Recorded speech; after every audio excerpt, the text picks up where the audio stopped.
Hey, hello guys, this is SRINIVAStheDEVELOPER developer from the developer channel. Today we are going to solve the SKIDMARK daily challenge of 31st August 2021. Here this is the problem they have given.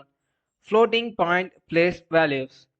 In this program they will give a value of floating value, and we just need to print all those values separately according to the unit like decimal points.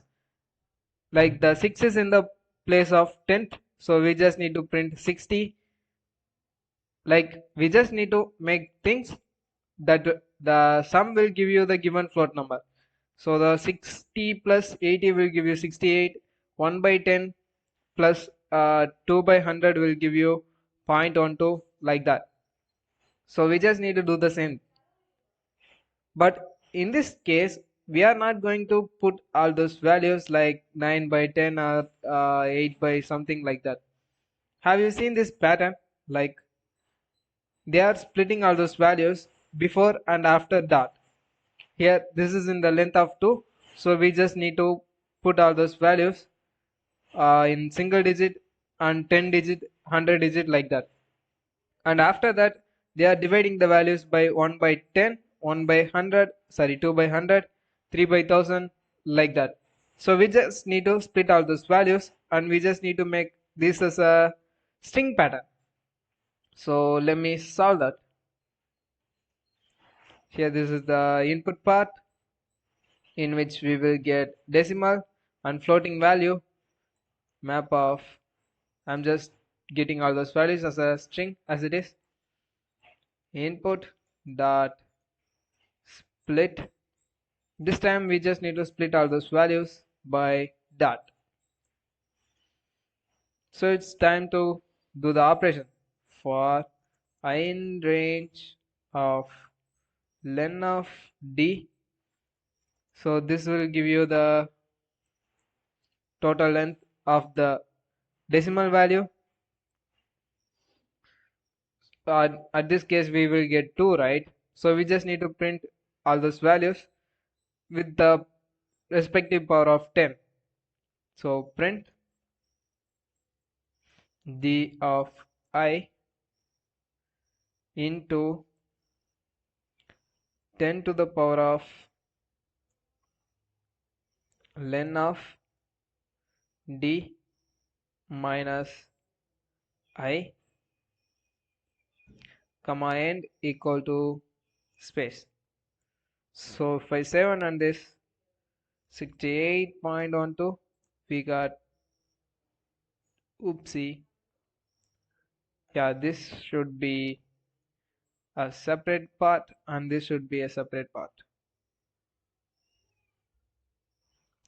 60.12.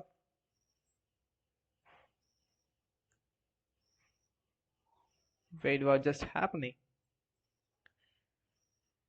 So it should be 6 into,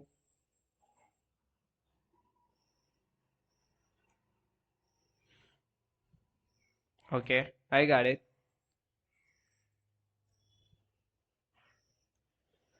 10 to the power of 2 minus 1. This is how it's happening there. But we just need to 60.12. We got, okay, let me print the values inside d and f first. Print of d comma f, 60.12. Here we got 60 and 12. That's great. I got it. Here the 60 is not integer 60, it's just a string 60, right? So what we are doing here is we are just multiplying the value 10 to the power of 2. Actually this should be 1, right?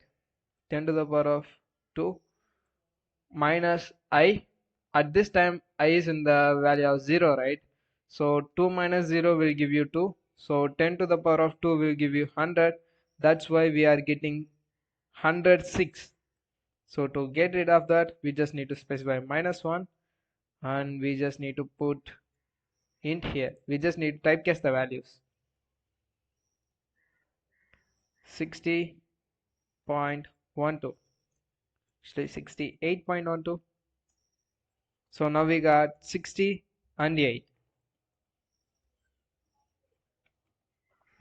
Not only this test case, it will work for all those values like here 25005 point something,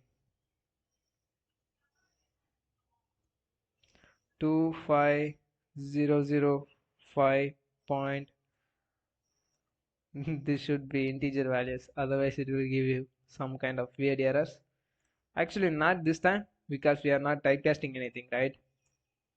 So now we got 20 1230, sorry, 12340. Here also we got 1234, and for 5 we got 3 zeros, and 0 into something will give you 0 0, and here also 5. So it's working fine, right? So it's time to get for the floating points, like after that values. For I in range of len of f, print int of, actually this time we don't need to typecast the values, because we are just going to print the value as a string like this.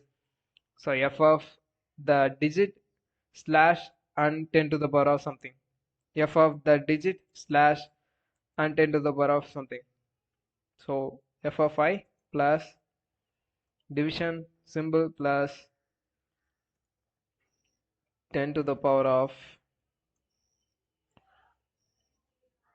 I plus 1, comma end equal to space. So if I do that, this time we just need to give, actually we can give this,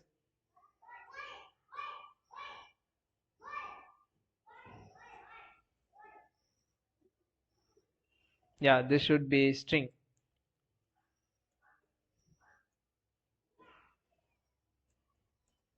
So now we got q by 10, 1 by 100, 3 by 1000, 4 by 10,000, 2 by somewhat. So it's working fine, but we just need to add one more thing. Like if the user gives the value of 0 like this, we just need to print 0, not 0 by something. Then mathematically it's a infinite thing, right?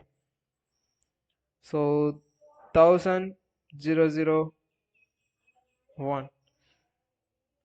1000.0001.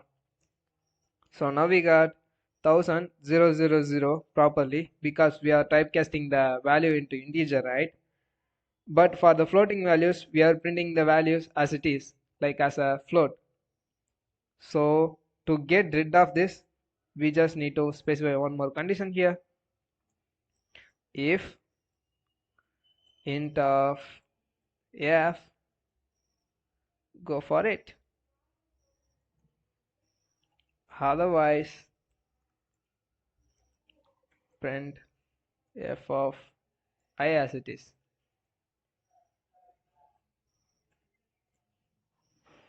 And we just need to specify the condition and equal to separation.